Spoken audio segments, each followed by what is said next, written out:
Hello and welcome to Amethyst Star Crafting. My name is Jane Ormark and I'm a UK independent Stampin' Up demonstrator. And today we are looking at something very new, which is coming in the June catalogue, which starts on, or is available from the 3rd of June. And it's Antiqued Corners and Slider Elements. Now, these are absolutely beautiful. You have little corners, and the corners are, let me put them on a piece of card like this. You can see they've got absolutely beautiful little sort of scrolls on one side, or you can turn them over on the other side and they've got just sort of like lines on them. So you could use them both ways if you wanted to, although I think they're supposed to be used on the scroll parts. And then you have these little tiny sliders or buckles. And again, absolutely lovely. Let me put them on here because they're quite small. But again, brilliant for doing cards and things. So I thought we would do something using some scraps, because I'm still using up my scraps. And we're going to use something with the tiny little slider. Now, let me show you what I've done with it. So you can make a rather nice little buckle, and then if you add a few more to them, so that buckle can go on there, and you've got the ribbon part that goes on it that gives you the sort of side. So let me just sort of bring it up a little bit so you can see. You can also make a few more of them and then put one in the center. You can add up as many as you want, and then you've got a nice, you can bring it out and have a really nice sort of big rosette to go in the center or the top of a box or something like that. So that's what we're going to show how to do. You can also do it with ribbons. So here's a card which I've used with, let me just stand up a bit so you can see. I've used it with the ribbons, so you've got the ribbon coming down here, so it gives a lovely sort of bow effect. So it's very simple to do, and all we need is one of the little tiny buckles, and then you're going to get some strips which are 1/4 of an inch wide. So they are 1/4 of an inch. And you need them cut at 1/2 inch intervals. So I've done one at 2.5 inches. The next one is at 3 inches. The next one is at 3.5 inches.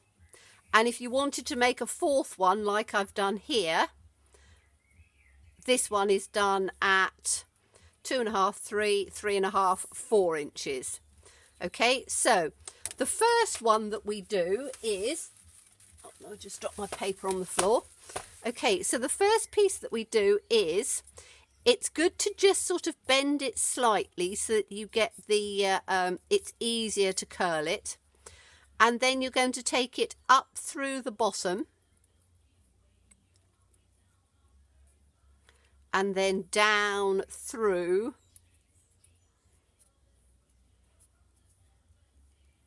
the other side. So it's an up from underneath and then down through on the other side, and you just need to sort of wriggle it to get it through, but 1/4 of an inch fits absolutely perfectly. And then you can slide it through and then slide it along so that it goes into the center. So just sort of ease it through. Because it's paper, it is fairly forgiving. And you want it to, if you take both of the ends and put them together and then, whoops, slide it through, you'll get it exactly in the center, which is where we want it. Okay, and then all you're going to do is, on the little bar piece in the center, you can use glue dots or you can use wet glue. Now I'm going to use wet glue on this because we all have glue, but we don't always have any other bits and pieces. So you're just going to put a little line of the glue down there in on that center piece. just a little bit on either side, and then you are going to bend this piece and put it literally butting up to the center, and then the other piece butting up to the center as well. So I hope you can see this, but you literally just need to bend it so that it comes through onto the centerpiece, and then just hold it down for a few seconds until it takes. Wet glue is very good because it takes quite well. Glue dots are quite good as well, and I'll show you the next one, I think probably with the glue dots. So says me, it does work quite well, because I've just done a few of them like that. So let me just take this one up, take it so it just literally butts up to it, and then we can just hold it down. So I've also found that if you use the our little from the Take Your Pick tool, our pokey tool, that's quite good, because again, that's something that you can hold it down with, or just put something on there to rest it. So that's the first one. Then we're going to do the other ones. Now the other ones, again, I'm going to change them around. So I've got the first one is with the one side of the cardstock, and the next one we're going to do it with the next side. So again, just bend it across. And this time the easiest way is if you put it down into where the center is again, and just sort of press it down so you've got the rough shape, and then you're going to just put a little bit of wet glue just in this centerpiece here. So just a little bit, probably put a bit too much on there, but it doesn't matter. And then again, just press it down, and by doing it so that it butts up, you know that you've got exactly the right space. You can do them in loops, but this way works the best in my opinion. So that's the second one. Then we need to do the third one. So the third one is going to be the other side of the paper, so I'm alternating it so that it looks quite pretty. And again, just by bending it over, it means that you don't get the crack pieces. Fold it across so that it meets together, and just where it meets in the center, just sort of press it down a bit, and then you can put your little bit of wet glue in the center there. And as I say, you only need a tiny bit, and then press those ones down together.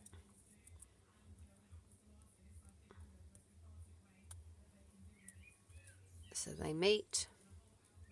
And again, it doesn't matter if you haven't got it absolutely centered, because when you come to put it together, you're going to have it more centered. So this is the last piece. I'm doing 4. You can do 3, you can do 2, you can do as many as you want, but I think 4 just looks really pretty.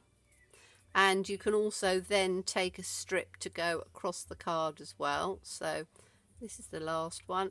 Just take that, bend it a little bit, and then just put my little bit of glue in the center. As I say, glue dots will work quite fine. Tear and tape would work.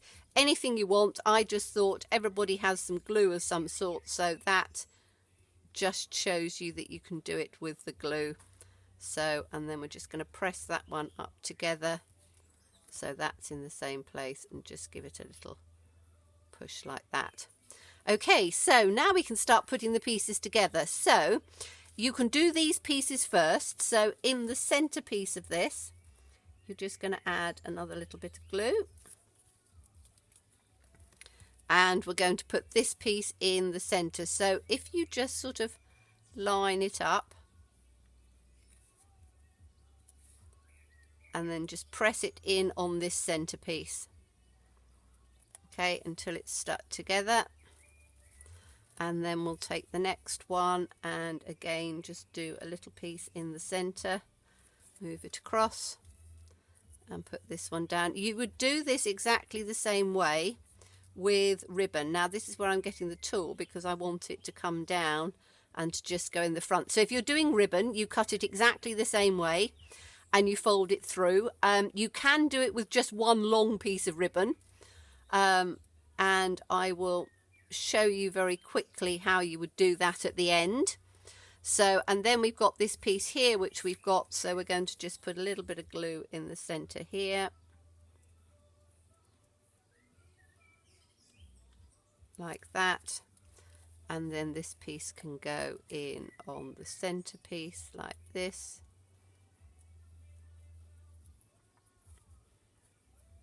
And then press it down so you've got it in the center. Now obviously where the buckle piece is, you need to just sort of smooth it down a bit. Now if you want a flat bow, you can flatten them down.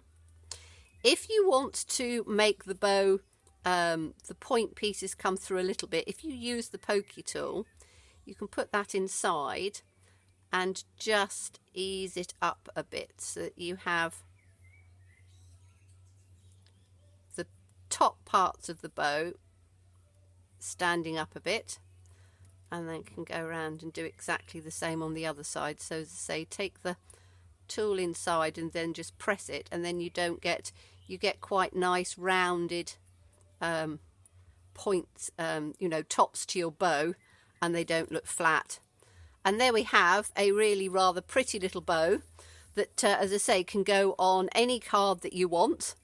And you know, if I've put this one over the top of this one, you know, you've got a lovely bow just made out of cardstock.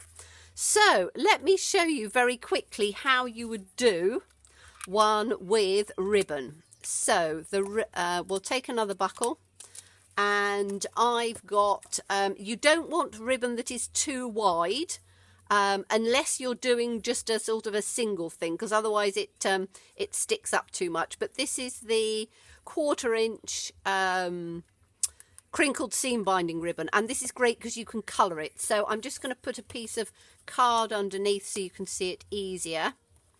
So with this one you would do exactly the same thing. With, you put the ribbon up one side,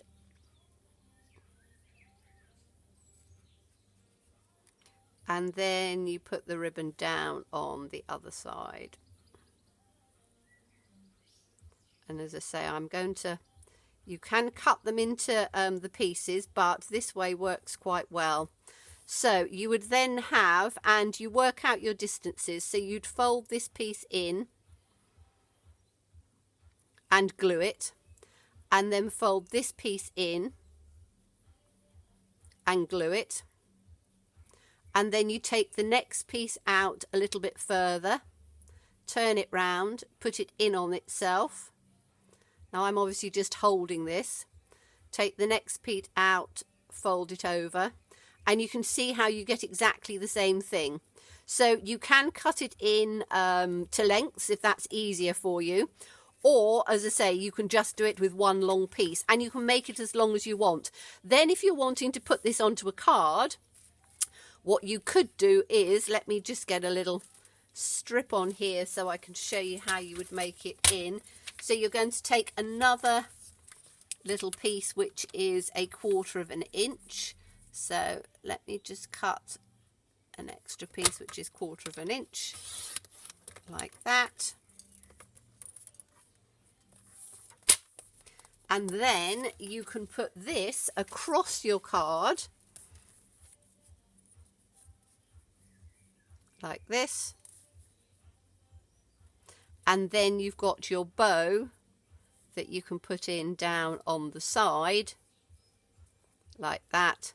And again, you could glue it, you could put it with glue dots. I'm not putting it down at the moment because I haven't decided what I'm going to put it on yet. But I thought a simple idea for you to use, using the new Antiqued Corners and Sliders, or Slides elements, or buckles as we would call them.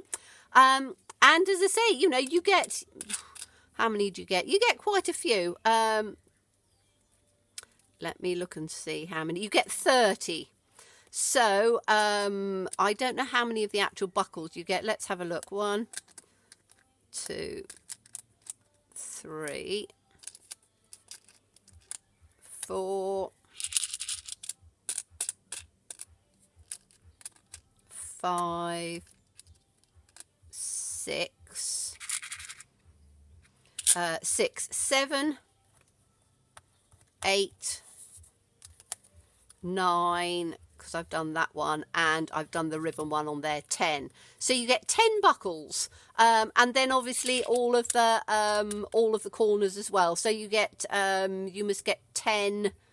Yes, you must get 10 corners as well, because corners are in pairs. So you get 20 pieces, but if you were doing them in 4s, you would get, so for 4 corners, let's have a look and see so that we know exactly. So we've got, because if you're doing the corners of an album or a book or something like that, so you've got 1,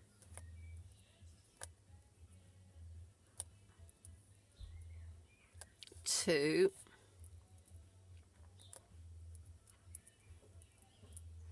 3, 4, 5. So you could make 5 complete corners, and you've got 10 buckles as well. So I think that's quite good, because they're not very expensive. And as I say, antique corners and slides elements. So I highly recommend that you get some of these. I think they're going to be great fun. And as I say, I quite like doing it with the extra piece on here to make a, in fact, I'm going to do it that way. And I would probably put another one in on the top. So you've got a really nice sort of rosette to go in there as well. So thank you so much for watching me. Do look forward to seeing you again. As always, stay safe. Bye-bye.